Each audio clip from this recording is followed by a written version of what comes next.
Hello, dear seniors. Close your eyes for just a moment. Picture this. It's a peaceful afternoon, the kind you love. Your favorite mug is warm in your hands. A gentle breeze dances through the curtains. The radio hums softly in the background, maybe. Playing a tune from long ago, you smile. You feel calm, safe. But then suddenly something shifts. Your arm feels strange, like it's no longer part of you. You reach for your tea, but your hand won't listen. Your words feel thick in your mouth, as if they've lost their way.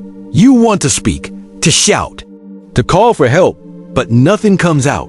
And perhaps the most terrifying part of all, you are alone. Now, this is not a horror story. This is not meant to frighten you, but it is a truth we need to face together, because strokes don't always announce themselves with fanfare. They come quietly, like a thief in the night, stealing seconds you can never get back every year. Millions of people over 60 suffer strokes, and many of them are alone when it happens. Alone in their kitchen, their garden, their chair, and the outcome often depends on what they do next within moments. But here's the part too many forget. You can survive even if you're on your own, even if your body betrays you, even if the phone feels miles away. That's why we made this. This video isn't just advice, it's love, wrapped in knowledge, a hand reaching out in the dark to say, you're not powerless. You can be ready, because there are 7 things, simple, powerful, life-saving things that every senior must know.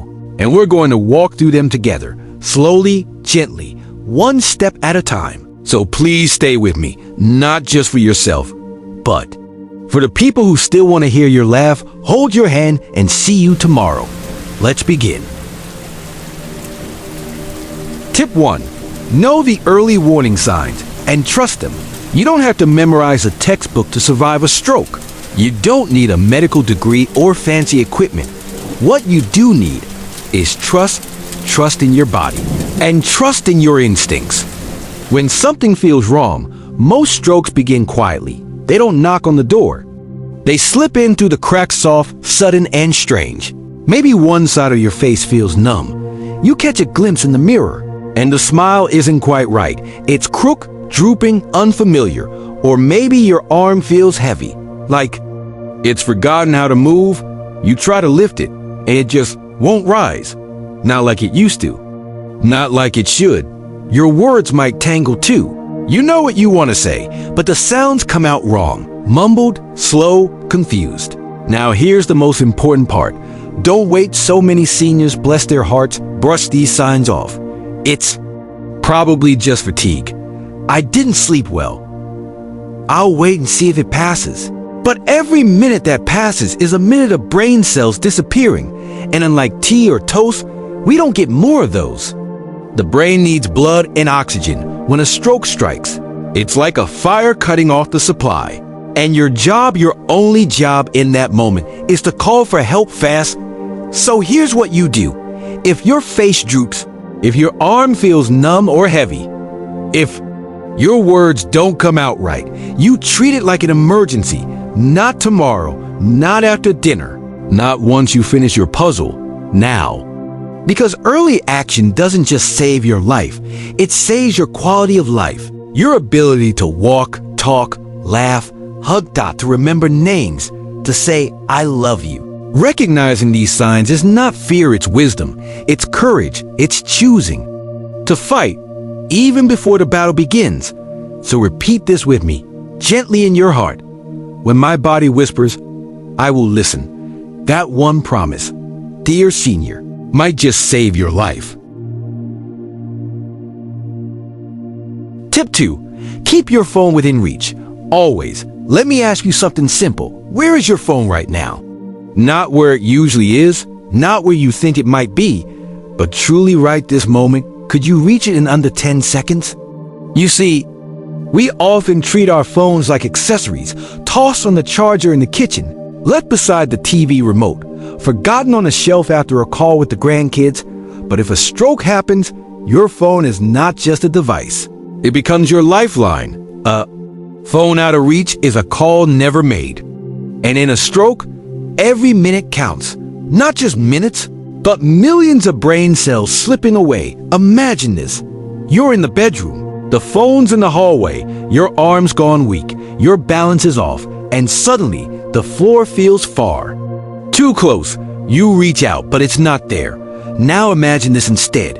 Your phone is right beside you. Maybe clipped to a lanyard. Maybe resting gently on the side table.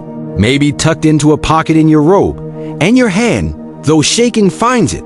You press the button. Help is on the way. That's not a fantasy. That's a choice. One small habit that changes everything.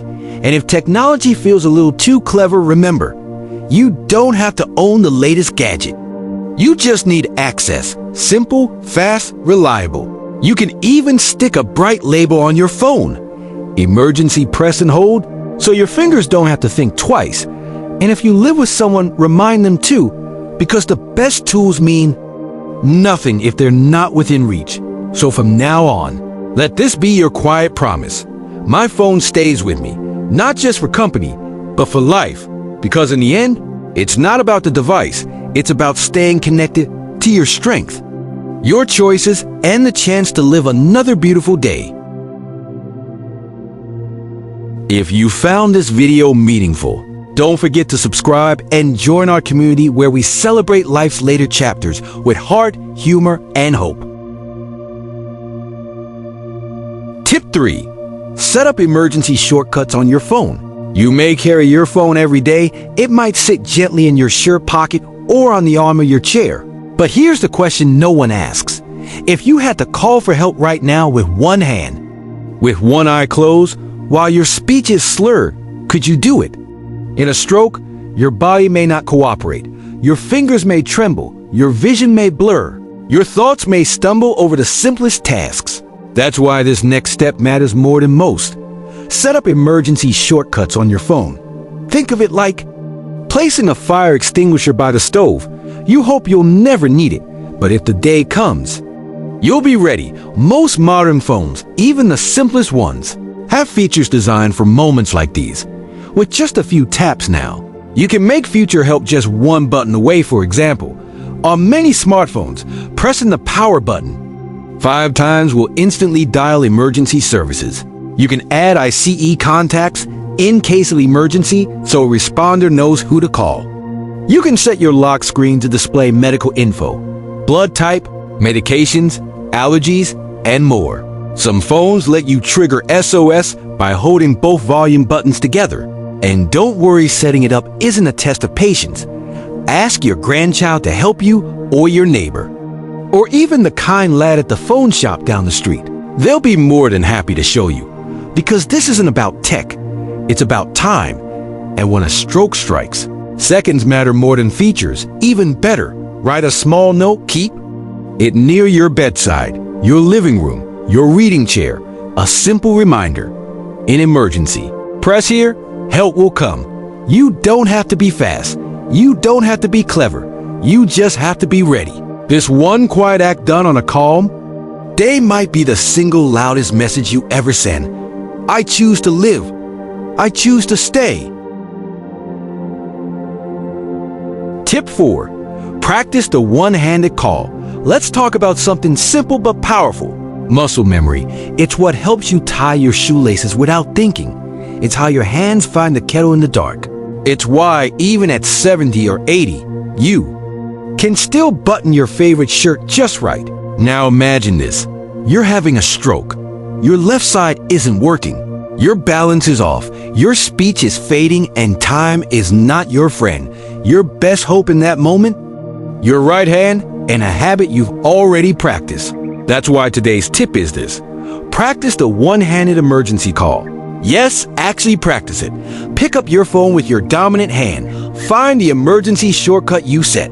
Press it. Feel the movement. Repeat it slowly, gently, until it becomes as familiar as turning a doorknob. Why does this matter? Because in a crisis, we don't rise to the occasion. We fall back on our training. And practicing now means you won't panic later.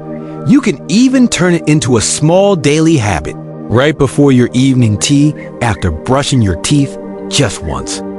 Just for 10 seconds. Pretend one arm is numb. Try making the call. Let your hand learn the steps like a dance, quiet, graceful, automatic. And here's the beautiful part. You're not just teaching your muscles. You're telling your mind, I am prepared. I am not powerless. Because confidence doesn't come from wishing bad things away. It comes from knowing that if they come, you'll face them with grace. So go ahead. Practice today not because you expect the worst, but because you deserve the best chance at life, even in the scariest moment. Tip 5. Make noise. Don't stay silent. If you ever find yourself in that terrifying moment, half your body unresponsive, your tongue heavy, your world spinning sideways, I want you to remember one thing. Dear heart, make noise, scream, groan, knock something over. Bang the floor with your heel, slide a book off the table, push a glass to the ground. Shout whatever word comes out, even if it's jumbled, slurred, or makes no sense at all, because silence can be deadly. When a stroke happens, it may steal your voice but not your will. It may weaken your body but not your presence. And sometimes, the difference between life and death is whether someone hears you, neighbors, passers-by, the person in the next flat, even the postman on the morning route. A sound is a signal, a call for help, a lifeline tossed out into the air. You might feel embarrassed, worried about making a fuss, ashamed of crying out, but please, let me tell you, your life is worth the noise. You spent years being graceful, kind, considerate. You've whispered so others could rest. You held back tears so no one would worry. But in that moment, be loud. You are not a burden. You are not an inconvenience. You are someone fighting to stay, to breathe, to live. Practice this too, if you must. Whisper, help out loud when no one's watching. Say it until your lips remember the shape. Make your voice familiar with the sound of asking. Because if the day ever comes when the stroke tries to silence you, your body will already know what to do. Make noise. Don't stay silent. Your life depends on it. Tip 6.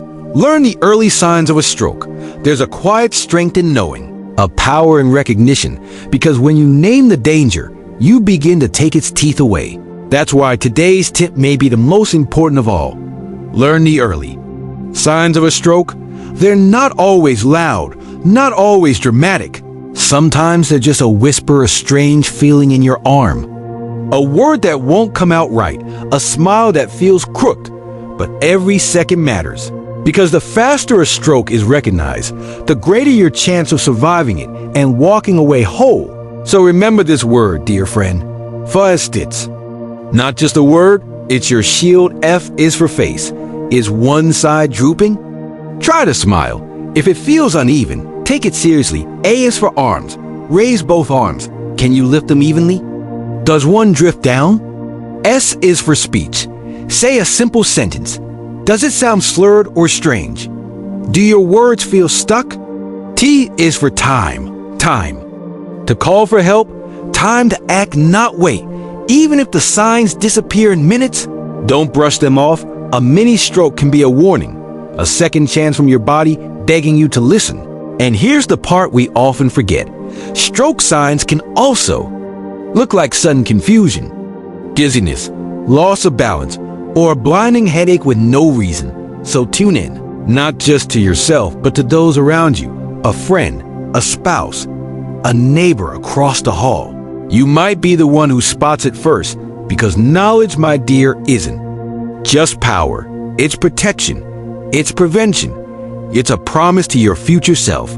I will notice. I will act. I will live. Tip 7. Build a circle. You don't have to do this alone. Here's a simple truth. No one was meant to face a crisis alone, especially not something as fierce and sudden as a stroke. You might be proud, independent, used to managing on your own, and that's wonderful, but strength isn't about going it solo. True strength is knowing when to lean on others. Building your circle means surrounding yourself with people who care, family, friends, neighbors, even kind strangers. Imagine this: a friend who knows your warning signs, a neighbor who checks in just to say hello, a family member who keeps a list of your medications and doctor's numbers. Someone who will answer the phone, even at midnight, and know exactly what to do. This circle is your safety net, a soft cushion that catches you when life wobbles. And it's not just about emergencies. It's about sharing meals, laughter, worries, and memories. It's about feeling seen, heard, and loved every single day.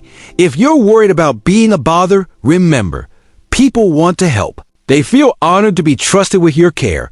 So don't hesitate to reach out, join a local seniors group. Tell your neighbors your emergency plan. Write a note with your medical details and share it. Because no matter how strong you are, you were never meant to face a stroke alone. Let your circle be your shield, your comfort, your hope. Together, you are stronger together. You will get through this, and most importantly, together, you will keep living. Thank you for taking the time to learn these important life-saving tips on how to survive a stroke. Alone after 60, remember, knowledge is your greatest ally. From recognizing the early signs to building a supportive circle around you. Every step counts. Your safety and well-being matter deeply. And by preparing yourself today, you're choosing to protect your tomorrow. If you found this video helpful, please don't forget to like and share it with your friends and family, especially those who might benefit the most. Your support helps us reach more people and spread awareness that can truly save lives. Feel free to leave your thoughts or questions in the comments below. We love hearing from you. And if you want more videos filled with valuable health tips and caring advice for seniors, please subscribe to our channel and hit the notification bell so you never miss an update. Thank you once again for watching and caring for yourself and your loved ones. Stay safe, stay strong, and remember, you're never alone.